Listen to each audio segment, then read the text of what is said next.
please welcome the 46th President of the United States of America, Joe Biden. John, how are you?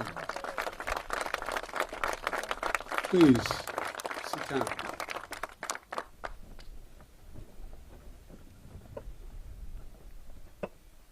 At last, the hour had come.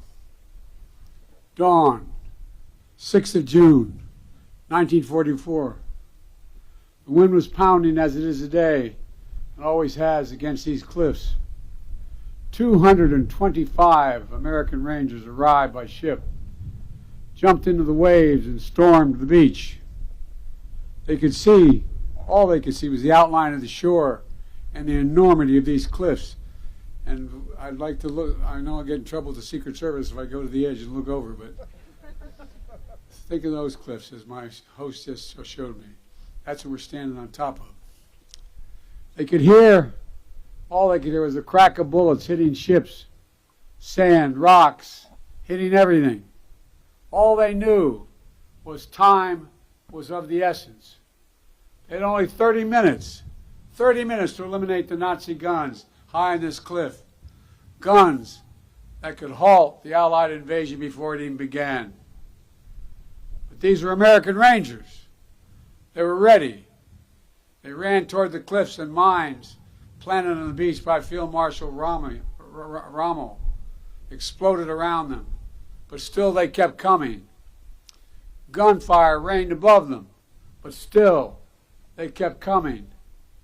Nazi grenades thrown from above exploded against the cliffs, but still they kept coming. Within minutes, they reached the base of this cliff. They launched their ladders, their ropes, and grappling hooks, and they began to climb. When the Nazis cut their ladders, the Rangers used their ropes. When the Nazis cut their ropes, the Rangers used their hands. And inch by inch, foot by foot, yard by yard, the Rangers literally clawed their way up this mighty precipice until at last they reached the top. They breached Hitler's Atlantic Wall, and they turned in that one effort the tide of the war that began to save the world. Ladies and gentlemen, yesterday I paid my respects at the American Cemetery just a few miles from here, where many of those Rangers who died taking this cliff are buried. I spoke of what the fallen had done to defend freedom. Today, as I look out at this battlefield and all the bunkers and bomb craters that are still surrounded, one thought comes to mind. My God, how did they do it? How were these Americans willing to risk everything, dare everything, and give everything? There were Americans like Sergeant Leonard Lommel from New Jersey. He was one of the first Rangers to jump off his ship and run toward the cliff. He almost was shot right above the hip initially, and wasn't sure, but he was. He kept going. At one point, he was scaling the cliff. Another Ranger yelled, "I'm not sure I can make it." And Lommel yelled back with every ounce of strength he had in him, "You've got to hold on." And he did, and they did. Americans like Sergeant Tom Ruggiero from Massachusetts. The German shell hit his boat as he was approaching the shore. Everything exploded. The sergeant was knocked into the freezing water, and as he told it, he began to utter a prayer. "Dear God, don't let me drown. I want to get in and do what I'm here and supposed to do." Americans like Colonel James Rudder, Texas. When the military asked for a battalion for this daring mission, he raised his hand and said, "My Rangers can do the job." He knew their capacity.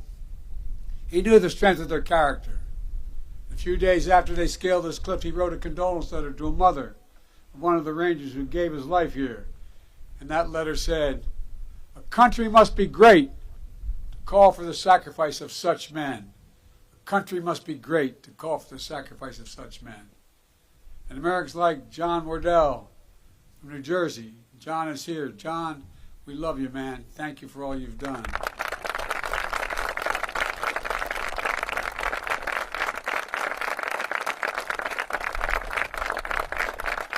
Deserve that and a lot more, John.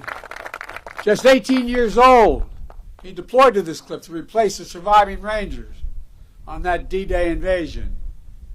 He would go on to fight across France and Germany.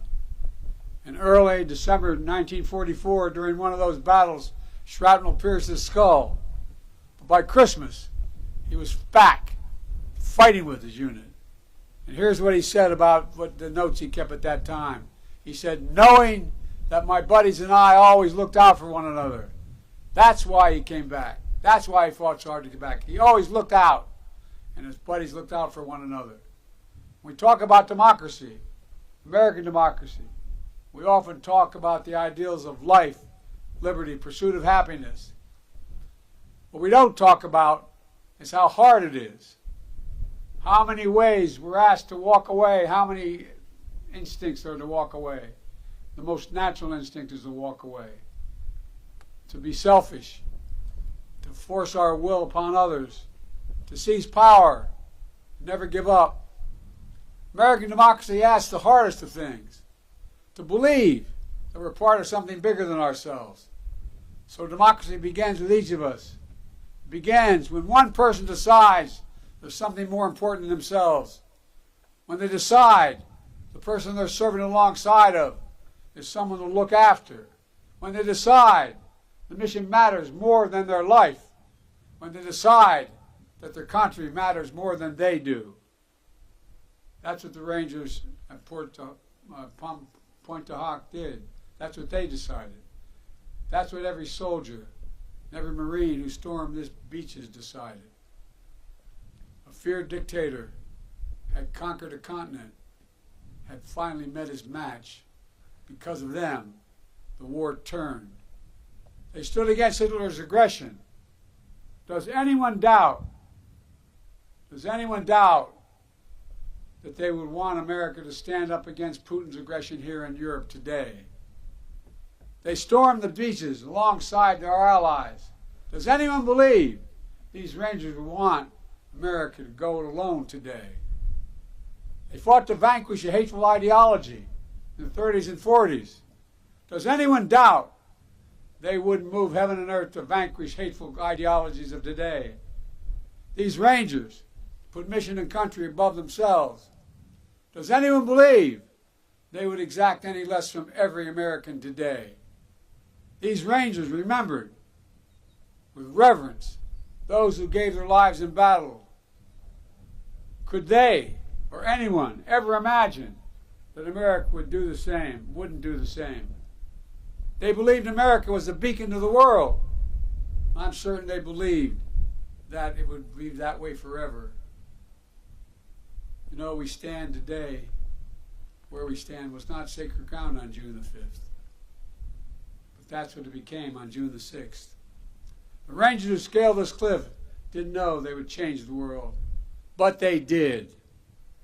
I've long said that history has shown that ordinary Americans can do extraordinary things when challenged. There's no better example of that in the entire world than right here at Pointe du Hoc.